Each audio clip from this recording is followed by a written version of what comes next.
जय माता दी प्रिय भक्तों, चलिए आप सबको माँ विंध्यवासिनी के दिव्य दर्शन कराते हैं। और आज होने वाली 4 आरतियों, माता रानी की जो 4 आरतियाँ होगी, उन चारों आरतियों के हम दर्शन कराते हैं आपको।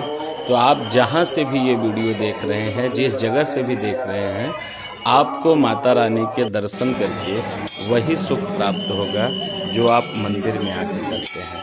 तो बस आप बने रहिए हमारे साथ और चलिए बहुत जल्दी आपके साथ हम उपस्थित होते हैं माता रानी के आरती में। ठीक है, चलिए फ्रेंड बने रहिए और कृपया वीडियो लास्ट तक देखें। आप सभी से रिक्वेस्ट है, बस आपका 2-3 सेकेंड और लेंगे, उसके बाद हम मंदिर में प्रविष्ट करेंगे और आप सबको कराएंगे माता रानी के दर्शन।